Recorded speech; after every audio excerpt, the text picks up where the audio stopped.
Friends, मैं अर्चना आप सभी का अर्चना हिंदी एजुकेशन यूट्यूब चैनल में स्वागत करती हूं। आज मैं आप लोगों को 30 अगस्त की द्वितीय पाली में आए हुए पुलिस भर्ती परीक्षा के प्रश्नों को हल करवाने जा रही हूं। तो बच्चों, आज हम लोग हिंदी का प्रश्न पत्र हल करेंगे। पहला क्वेश्चन है, अभागा सुख से वंचित रह जाता है के अर्थ के लिए सही लोकोक्ति कौन सी है? ए है अंधा बतख कीचड़ खाए, बी है अंधा बटेर कीचड़ खाए, सी है अंधा बगुला कीचड़ खाए, डी है अंधा कबूतर कीचड़ खाए। तो बच्चों, इसका ऑप्शन नंबर हमारा क्या सी सही हो जाएगा, अंधा बगुला कीचड़ खाए। नेक्स्ट है, गमन शब्द को विपरीतार्थक बनाने के लिए किस उपसर्ग का प्रयोग करेंगे? ए ऑप्शन है अनु, बी है उप, और सी है आ, और डी है प्रति। तो गमन शब्द को विपरीतार्थक बनाने के लिए हम लोग आ उपसर्ग का प्रयोग करेंगे। गमन मीन्स होता है जाना और आगमन मीन्स क्या हो जाएगा बच्चों, आना। तो ऑप्शन नंबर सी इसका राइट हो जाएगा। नेक्स्ट क्वेश्चन आया था, निम्नलिखित में से कौन सा संबंधवाचक सर्वनाम है? ए ऑप्शन है कौन, बी है जो, सी है कुछ, और डी है आपका।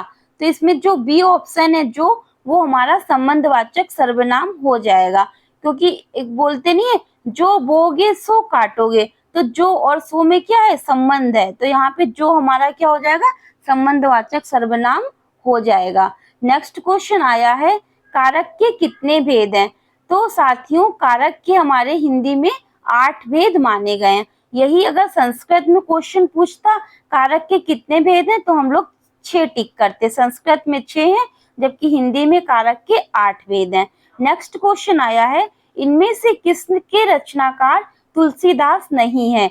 ए है खुमान रासो, बी कवितावली, सी रामचरितमानस, और डी विनय पत्रिका। तो जो खुमान रासो है साथियों, खुमान रासो हमारी दलपति जी की रचना है, जबकि कवितावली, रामचरितमानस, विनय पत्रिका गोस्वामी तुलसीदास जी की प्रसिद्ध रचनाएं हैं।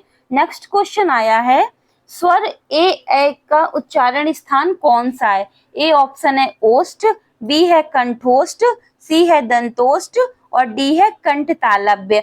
तो ए और ए की ध्वनि क्या है हमारी, कंठ तालव्य। तो इसका ऑप्शन नंबर डी हमारा सही होगा। नेक्स्ट क्वेश्चन है, स्वर्ग पृथ्वी हरिण किस शब्द के अनेकार्थी हैं? ए है चराचर, बी है गोचर, सी है गो, और डी है खेचर। तो स्वर्ग पृथ्वी हरिण हमारे गोचर शब्द के अनेकार्थी हैं। इसका ऑप्शन नंबर बी हमारा राइट हो जाएगा। नेक्स्ट क्वेश्चन आया है, सन 1973 में साहित्य अकादमी पुरस्कार प्राप्त आलोक पर्व किसकी रचना है?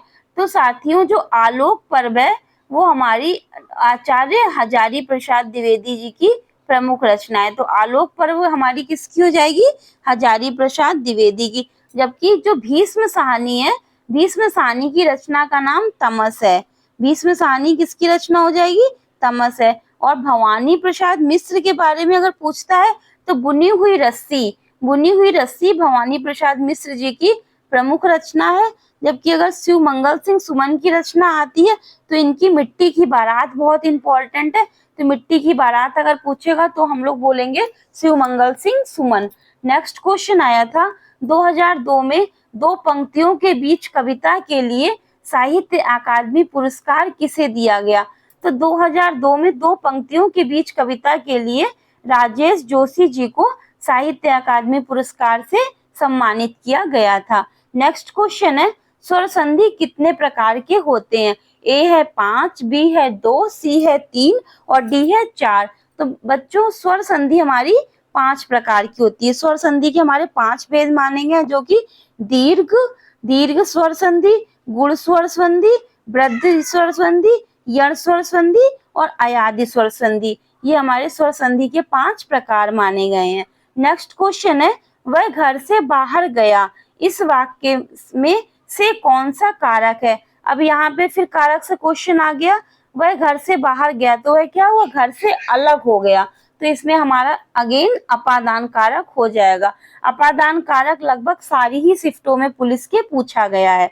नेक्स्ट क्वेश्चन आया है, निम्नलिखित में से कौन सा शब्द त्रयंबक का पर्यायवाची नहीं है? ए है विरूपाक्ष, बी है त्रिलोक, सी है त्रिदृश्य और डी है त्रिचक्षु। जो त्रिलोक है हमारा वो त्रयंबक का पर्यायवाची नहीं होता है, क्योंकि त्रिलोक का मीन्स होता है तीन संसार या तीन नेत्र तीन संसार या तीन नेत्र वाला। तो यहाँ पे हमारा क्या हो जाएगा, विरूपाक्ष, त्रिदृश्य, त्रिचक्षु, ये क्या है, हमारे देखने से संबंधित पर्यायवाची माने गए हैं। नेक्स्ट क्वेश्चन बच्चों आया है, कौन सा वाक्य शुद्ध है? ए, रामचरितमानस एक धार्मिक ग्रंथ है। बी, रामचरितमानस एक धार्मिक ग्रंथ है। सी, रामचरितमानस एक धार्मिक ग्रंथ है। डी, रामचरितमानस एक धार्मिक ग्रंथ है। तो इसका जो ऑप्शन नंबर ए है वो हमारा राइट हो जाएगा, रामचरितमानस एक धार्मिक ग्रंथ है। नेक्स्ट क्वेश्चन आया है, निम्नलिखित में से किस रस का स्थायी भाव क्रोध है? ए है वीर रस, बी है विभत्स रस, सी है भयानक रस और डी है हमारा क्रोध रस। तो जो हमारा क्रोध होता है वो हमारा रौद्र रस का स्थायी भाव क्या होता है? रौद्र रस का स्थायी भाव बच्चों क्रोध होता है। जबकि जो विभत्स रस है इसका क्या होता है? जुगुप्सा होता है। विभत्स रस का जुगुप्सा होता है, वीर रस का उत्साह होता है और भयानक रस का स्थायी भाव भय होता है। नेक्स्ट क्वेश्चन है, श्रुति सम भिन्नार्थक शब्द को के जोड़े को पहचानिए। दिन, दिवस, ये पर्यायवाची हैं दिन के।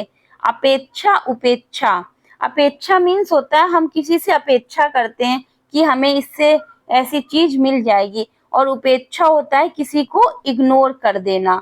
संसार, जगत, ये भी हमारे पर्यायवाची। शाम और संध्या, ये भी हमारे क्या है? पर्यायवाची है। तो इसका बी ऑप्शन हमारा श्रुति सम भिन्नार्थक हो जाएगा। नेक्स्ट है, परीक्षा शब्द निम्नलिखित वर्गों में से किस वर्ग में आता है? तो जो परीक्षा शब्द है वो हमारा क्या है? तत्सम शब्द है। परीक्षा हमारा कैसा शब्द है? तत्सम शब्द है। जबकि जो इसका तत्भव होगा, इसका तत्भव क्या हो जाएगा? परक हमारा क्या हो जाता है? इसका तत्भव हो जाएगा परक।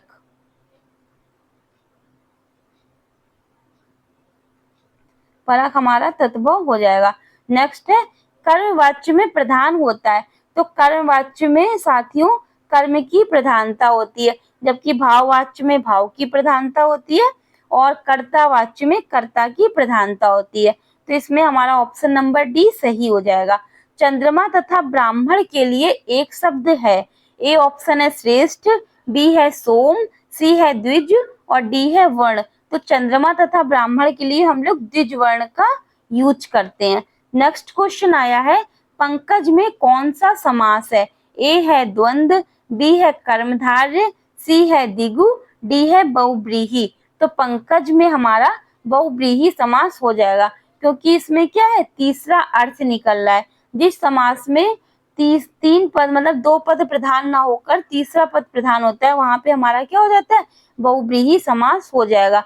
द्वंद्व समास अगर आता तो द्वंद्व समास में का उदाहरण हो जाता माता पिता, भाई बहन, मोटा पतला, ये द्वंद्व समास के उदाहरण हो जाएंगे। कर्मधारय समास पूछता तो इसकी पहचान होती है जो, जैसे नील कमल, नीला है कमल है जो, ये हो जाएगा कर्मधारय का उदाहरण। द्विगु समास का उदाहरण पूछता, दोपहर, चौराहा, ये हमारे हो जाएंगे द्विगु समास के उदाहरण। तो पंकज में बहुव्रीहि समास हो जाएगा। नेक्स्ट क्वेश्चन आया है, आ बैल मुझे मार का अर्थ है। ए ऑप्शन है बलशाली के सामने वीरता दिखाना, बी है छेड़छाड़ करना, सी है जानबूझकर मुसीबत में पड़ना, डी है कायर होते हुए भी वीरता का प्रदर्शन करना। तो आ बैल मुझे मार का अर्थ है जानबूझकर मुसीबत में पड़ना। अब नेक्स्ट क्वेश्चन आया है, हर्ष, शोक, घृणा, आश्चर्य जैसे भावों को व्यक्त करने के लिए चिन्ह का प्रयोग किया जाता है। ए है अर्धविराम, बी है अल्प विराम, सी है विवरण, डी है विस्मयादि बोधक। तो जहां पर भी हमारा आता है हर्ष, शोक, घृणा, आश्चर्य, वहां पे हम लोग विस्मयादि बोधक चिन्ह का प्रयोग करते हैं। नेक्स्ट क्वेश्चन है, निम्नलिखित में से कौन सा शब्द तत्भव है? ए है स्थान, बी है यौवन, सी है निर्जर और डी है जीव। तो जीव हमारा क्या हो जाएगा? तत्भव हो जाएगा। और अगर इसका तत्सम पूछता तो हम लोग बोलते हैं जिह्वा। नेक्स्ट क्वेश्चन आया है, नवल, सुंदर, श्याम शरीर में कौन सा अलंकार है? ए है अतिशयोक्ति, बी है उल्लेख, सी है उपमा, डी है रूपक। तो नवल सुंदर श्याम शरीर में हमारा उपमा अलंकार हो जाएगा। ऑप्शन नंबर सी राइट होगा। नेक्स्ट आया है खा गा फा ध्वनियां किस भाषा की हैं? ए है गुजराती, बी है अरबी फारसी, सी है अंग्रेजी और डी है बंगाली। तो गा खा फा ध्वनियां हमारी अरबी फारसी हैं। जिन भी ध्वनियों के नीचे डॉट का चिन्ह नीचे लग जाता है वो सारी ही ध्वनियां हमारी अरबी फारसी की कहलाती हैं। नेक्स्ट क्वेश्चन है ऐसा लगा मानो बम फटा वाक्य में कौन सा अव्यय है? ए है कारण बोधक, बी है स्वरूप बोधक, सी है संकेत बोधक और डी है उद्देश्य बोधक। तो ऐसा लगा मानो बम फटा में हमारा क्या हो जाएगा? स्वरूप बोधक अव्यय हो जाएगा। नेक्स्ट है विधानमंडल द्वारा पारित या स्वीकृत विधि। ए है अध्यादेश, बी है अधिनियम, सी है नियम और डी है विनिमय। तो विधानमंडल द्वारा पारित स्वीकृत या विधि हमारी अधिनियम कहलाती है। नेक्स्ट क्वेश्चन आया है अर्धविराम का सूचक चिन्ह है। ए तो बच्चों हमारा विवरण चिन्ह है, बी है हमारा अल्प विराम और सी हो जाएगा हमारा अर्धविराम। तो हम लोग इसमें ऑप्शन नंबर क्या सी सही करेंगे। सी हो जाएगा हमारा अर्धविराम और डी हो जाएगा हमारा योजक चिन्ह। नेक्स्ट आया है क्वेश्चन निम्नलिखित में से किस वाक्य में अकर्मक क्रिया है? ए है राम मोहन को रुला रहा है, बी है पानी बरस रहा है, सी है मैं गेहूं पिसवाता हूँ, डी है श्याम निबंध लिखता है। तो पानी बरस रहा है ये क्या हो जाएगी? हमारी अकर्मक क्रिया हो जाएगी।